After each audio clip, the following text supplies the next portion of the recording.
Yoga Ira Mayanja, Yoga Jose Chameleon, Yoga Mayanja family finally bafunye graduate asoka tukwaniriza ko mukutu gwaffe omuganzo gumanyikiddwa nga Uganda Mukamuli amanyene dobo Spampita Ntambi James a rich boy a Maxode Junior kumanti otambula naffe 24/7 nosigala o subscribing era nkugamba kimu kuti subscribe gwatana bakumanti o subscribing nawe ya subscribing akugamba big up on yourself bali kubanti wekumira wano garanti obeera mumanyi mubamanyi abaddala buli kyoyagala ku entertainment ogenda kisanga wano because fe twasala kuba nti tukuleetera biki ebifa mu entertainment industry more especially ku bayimbi bo family zaabwe n'ebibafaako akogata ne current affairs mpola olunaku lwaleero tulina essanyu okutegeeza nti muwala wa Jose Chameleon omukulu amanyikiddwa nga Ira Mayanja ngono tali mu Uganda sawa zino ali Belgium. Omuwala ono Ira Mayanja yakoze emyaka egy'obukulu 18 ng'omwana ono yazaalibwa mu Uganda omwaka gwa 2002 yazaalibwa wano Kampala waffe nga Jose Chameleon yakamala okuba nti akuba hiti emanyikiddwa nga Mama Mia nakuba Dorothea nakubawo endala bw'atyo Jose Chameleon yafuna ezzadde ery'omwana omuwala amanyikiddwa nga Ira Mayanja naye nga olunaku lwaleero tetulina essanyu okutegeeza nti omwana ono Ira Mayanja Onsesa ali e Belgium a graduate nze omwana onyo afunye degree ye esooka mu photography art and design nkiddamu muwala wa Dr. Jose Chameleon Ira Mayanja Onsesa aweza emyaka egy'obukulu 18 olunaku lwaleero afunye degree ye esooka mu art and design kongata ne photography era omwana ono ya graduate nze eri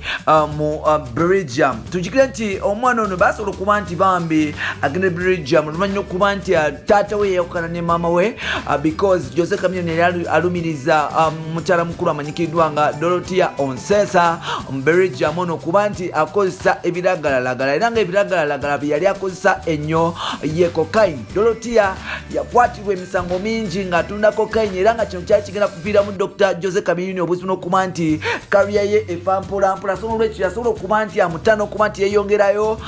ne career ye. Tujjukire nti era Jose Chameleon yakomplaininga nti omukyalo ono yali tamuwa kitiibwa yali amulangira nga bamusuza mu nnyumba yali akola ebintu ebisinga nga teyeetonda so Jose Chameleon yali akoye egyoguli omukyalo ono so n'olwekyo yasalawo okuba nti amudapinga n'okuba nti amudropinga yadde nga yamuzaalamu omwana nawe kityo n'amusuulawo n'aba nti afuna omukyalo omulala amutegeera that is Dorothea atimu omukyala wa Reverend muwala wa Reverend muwala wa father eyafa so n'olwekyo Dr. Jose Chameleon mukuba nti asuulawo omukyalo ono yasooka n'agendako mu America ne bamukwatayo n'asibwako emyaka gye yasibibwako n'amala ne bamutanajja e Belgium n'aba nti akuza omwana we era omwana ono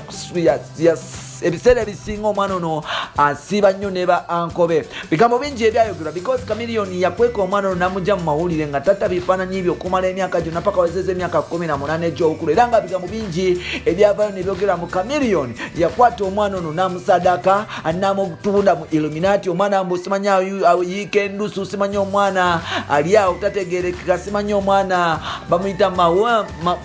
maleeto simanya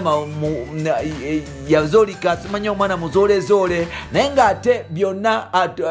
bannayuganda bigambo byonna bye baasala ku mwana wa Dr. Jose Chameleon tebyali bituufu. Omwana ategeerera ddala omwana abadde asoma era Jose Chameleon agenze okumugjayo ng'awezezza emyaka 18 yamukweka kamera n'amugjayo nga omwana awezezza emyaka 18 era ng'omwana ono ya graduate nze Jose Chameleon y'omu ku basajja abakyasinze okuba nti basanyufu. Tujjukire nti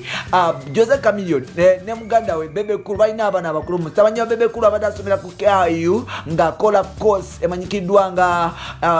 engineering. Omusajja ono simulala bamuyita Alan Henrik Sali naye nga muyimbi kyokka nga ali mu science akola engineering. So mu ba celebrity mu legends abasatu Jose Chameleon buli kimu ayagala kuba nti akibakubira wala okujjako kali akasajja kasooka ne kabuuka mu birala ne kagenda ne kafuna empapula kati ka MP kati kagenda kuba president nti Bebe Cool simanyi kyagenda kwogera because ye talina walabikirira ddala ddala ddala ddala ddala ddala ddala ddala ddala ddala ddala ddala ddala ddala simanyi omanyi waliwo munnamawulire anyway eyo story kanjireke naye nga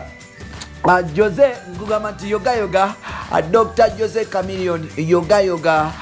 Dorothea yoga Mayanja family yoga na buli muntu yenna okusomesa omwana no si kyangu era gwe omuzadde ali eyo ng'olina omwana wo bambi omusomesa oteekamu akasente oba omwana wo tanaba kuba nti atandika soma naye ng'omufaako nkugamba nti webala nnyo because okubeera n'abaana si kyangu n'okuba nti osomesa omwana n'okuba nti omuweerera n'okuba nti omuliisa n'okuba nti omwambaza abantu bangi abasuula obuvunaanyizibwa baabwe lwa nsonga nti tebaagala buvunaanyizibwa kyo olaba bannyinaffe baddukira ku kyeyo nti baganda baffe babazaalamu abaana aboobule babazaalamu abaana ate agasajjamu agatalina nsonyi ne mudduka ku basisita baffe ne batandika okuba nti babonaabona bambi omukyala n'asalawo n'agenda ku kyeyo abeere nti akolera omwana we bambi omukyala yenna ng'ali ku kyeyo n'olunaku ndikuweereza story ngikuweereza gwasinga because ne Dorothea aweeredde omwana ono nga single mother tewali amanyi oba Jose Chameleone abadde ateekayo obuyambi oba abadde tateekayo obuyambi naye neyo story endala so n'olwekyo gamba ng'oli single mother nkutumiddeko olunaku lwa leero weebale kuba nti bambi otoba n'obeerawo omwana wo bino n'ebirala bye boolina mu episodes zaffe ziddako nsigadde ntamu Jimso subscribe nga Uganda mu community tubene tutambula ffenna mpolampola olibaddemu kuba nti onoonyako wali ku Twitter nkozesa Jimso 16 ate nga ku Facebook nkozesa Ntambi Jimso